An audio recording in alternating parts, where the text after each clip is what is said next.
Hi, hello, and howdy. My name is Erin of Essentially Erin, and welcome back to my channel. So I realized today that it has been quite a long time since I last did a Curl Community College video. I call it Curl Community College because I wanted it to be an education that everybody can afford. I've done a couple videos for Curl Community College. I did one on a simplified version of the Curly Girl method, which a lot of people liked, and then I did a simplified version of the protein moisture balance video that a lot of people like.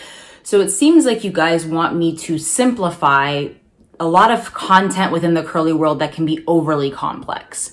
So today we are going to do a simplified version of how to find your curl type. In reality, I don't really like using the curl typing system. I actually think it should be probably more called what's my pattern type, mainly because curly is one of the types that's in there. So it doesn't really make sense to say what's my curl type when not everybody could have curly hair. Now, if you are new to the journey of curly hair, you will get very overwhelmed very quickly. There's a lot of information to absorb. There are a ton of Facebook groups out there. And I'll be honest, the number one question that I see in every single curly Facebook group that I'm a part of is, what do you think my curl type is? Not a bad question, but I'm gonna start this video off by telling you it really doesn't matter. I'm sorry, I hate to shatter things for you, but I've seen so much division come from people trying to determine who has wavy, who has curly, who has coily hair pattern. It is very, very difficult to educate as well as inform people who don't want to be educated or informed, or are looking for a very specific answer and don't like it when you don't give it to them. I hate to break it to you, sometimes you will have straight hair that just has a little bit of crimp in it. That doesn't mean that you have wavy hair, and that's fine too. You might have wavy hair that really gets emphasized when you are at a day at the beach and it looks bomb. That doesn't mean that you have curly hair. You may have a couple of really, really tight coils on your hair. That doesn't mean that you have coily or kinky hair. I'm sorry, it is what it is. Curl or hair typing can cause so many problems for a lot of reasons. However, today I am going to break down the different types of hair patterns that do exist in the hopes of maybe helping you better understand it. I would like to preface this with, obviously, I am not a hair care expert. I am not a stylist, but I am going to give you guys the education that I have learned over the last few years in the hopes of making things a little bit easier to understand, as well as potentially hoping to avoid any frustrations that you guys might get during the learning process. All right, are we all on the same page? Great, let's jump in. Okay, I know that opening with your hair pattern doesn't matter probably was a little bit of a shock. It's not that it doesn't matter. It just doesn't matter nearly as much as other components of hair care. Today, we're gonna focus on hair type, but I will have follow-up videos that specifically go over things like porosity, density, maybe even one on elasticity. I'm gonna talk about hair oils. I have a bunch of educational content that I am ripped roaring and ready to go for you guys. So in my opinion, the only benefit of knowing what your hair type is, as far as the pattern specifically goes, is maybe it will lead you to communities with other people that have your specific pattern type. And that can help you maybe look for product recommendations and or styling techniques that might work for your particular pattern. That being said, even though these products and this technique might work for somebody that has your exact same wavy, curly, or coily hair pattern, it might not work for you. And that's because your pattern doesn't define how products and routines actually work for your hair. The other components do. But again, this video is specifically going to talk about hair typing because I know that is the number one asked question. So hair typing can be broken down into 4 groups. You have type 1, which is going to be straight hair. You have type 2, which is going to be wavy hair. You have type 3, which is going to be curly hair. And you have type 4, which is going to be coily hair. I'm not gonna lie, a lot of people still refer to type 4 hair as kinky. I personally prefer using coily instead. Kinky, unfortunately, does have sexual undertones, and given that people of color, and particularly Black women, are overly fetishized within society, I prefer to use the term coily in order to potentially avoid that. So we have those 4 hair types. Within those groupings, with the exception of type 1, you will have subcategories. You will have A, B, and C. Type 1 does not have any subcategories because even if you have straight hair with maybe 1 or 2 kinks in it, that does not mean that you have wavy hair. Sorry. And that's fine too. All textures are beautiful. Just want to get that out of the way. Literally, there is no desirable hair texture. Love your hair as it grows out of your head, period. Now, out of all of these, excluding the ones, we have the type 2 wavies. Type 2s generally are going to have a very loose S shape to their hair. Type 3s are going to generally be forming more ringlets, so like this.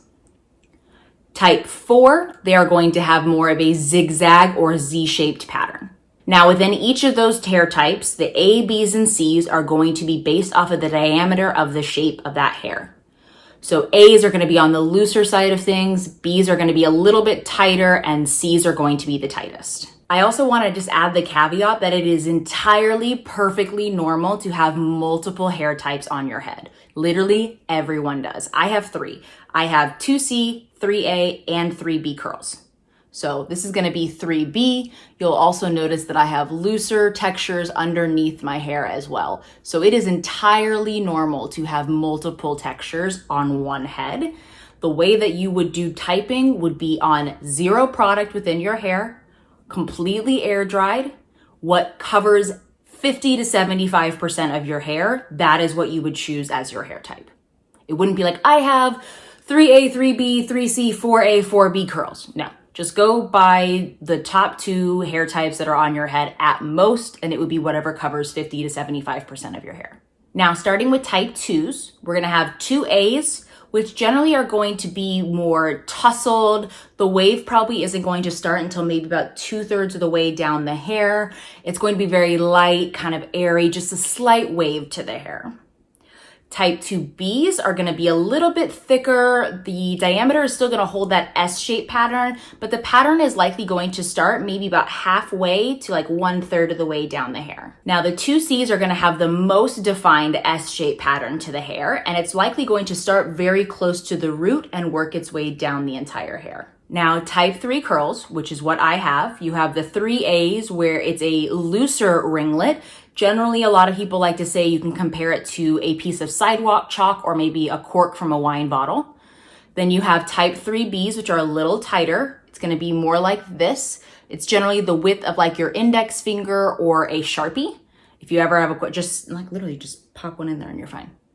Test it out. Type 3Cs are more like a corkscrew curl than a ringlet. They're going to be a lot tighter and they're going to be about the width or diameter of a straw or a pencil. Then we have type 4 hair, which tends to be very, very dense. Type 4 hair is prone to a lot of shrinkage. So don't ever let somebody that has type 4 hair let you think that they have short hair, because I can guarantee, baby, that hair stretches from tip to tail. It's going to be gorgeous and long, but it shrinks a lot. Type 4A is going to be a little bit more S-shaped, but it's going to be very tight and it's going to be about the width of a crochet needle. Now with type 4B and type 4C, because they start to take more of a zigzag or Z-shaped pattern, I don't really have anything to compare it to because it's not really something that you could stick something inside of because they are more open. So for 4Bs and 4Cs, you're going to look for either a Z-shaped pattern or a zigzag shape pattern.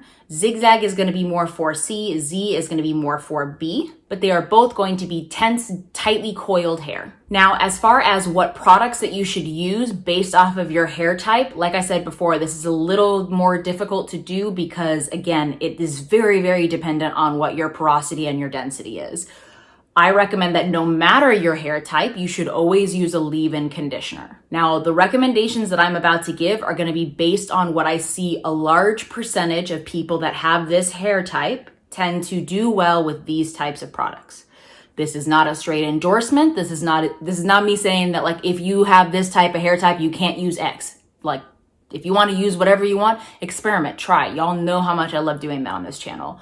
But again, I'm going to speak from what I see the majority of people that have this hair type successfully using. Type 2 waves tend to get weighed down by product a lot easier than the other 2 hair types. Because of this, you really want to avoid things like heavy butters or creams. Using a lot of cream-based conditioners and products is actually probably going to stretch your waves to the point where they almost start looking straight. I personally would recommend really leaning into looking at mousses, foams, lightweight gels that have a little bit of hold for you, even looking at moisturizing hairsprays. Sea salt sprays are going to be your bread and butter. They give you that nice tousled look. Everybody says that their hair is always the best hair day, the day after the beach. Even with curly hair, I 100% agree. There's just something about that sea salt water that just it hits different, you know? So yeah, I'd recommend sea salt sprays, light hold gels, and mousses and foams. I would also recommend, this is probably gonna, like, a lot of people are gonna hate me for this.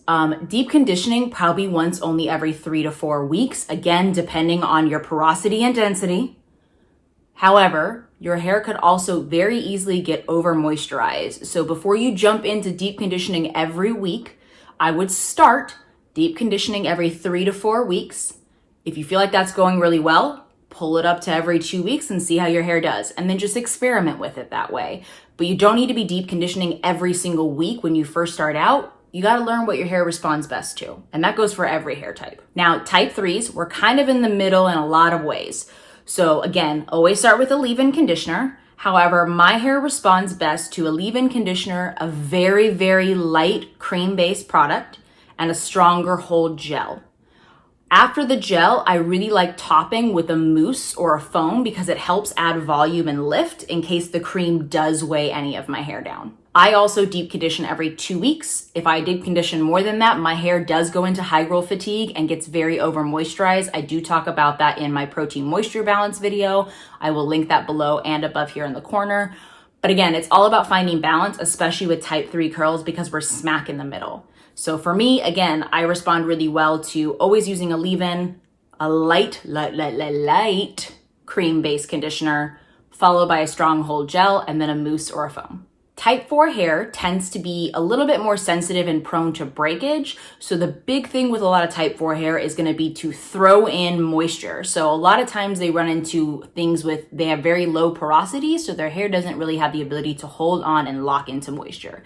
This is where all of your creams, butters, and oils are really gonna come into play. You wanna make sure that you're really helping your hair lock in as much moisture as possible. You probably aren't gonna have much success with co-washing. You really wanna avoid probably most like hairsprays or aerosol products that are going to have very drying effects on your hair.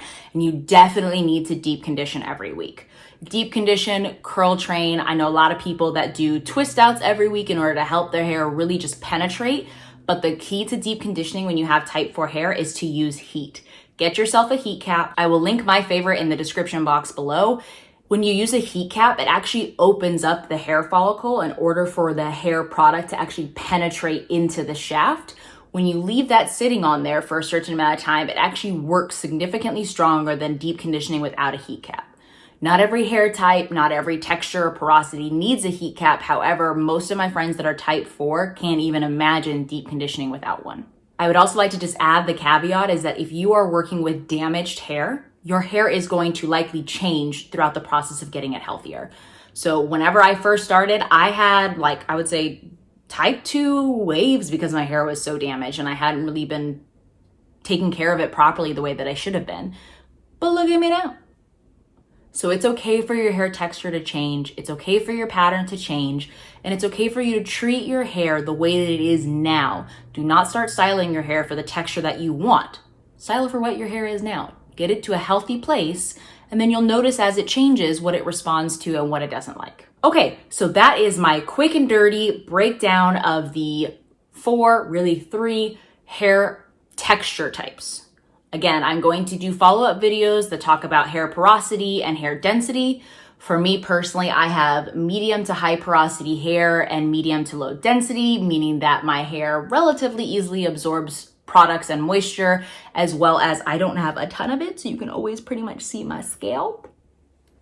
But I'm gonna go into that in those other videos. So be sure to subscribe so that you stay up to date with all of our Curl Community College videos. Please like, comment. If you have questions about this, I'm happy to answer them. Always be respectful. And remember that all textures are beautiful. Your hair is beautiful exactly as it is. You are working to make it healthy, and that's really all that matters. Thank you guys so much for joining the conversation. And remember, your hair is an essential part of you. Treating it with love and respect is how you essentially be yourself.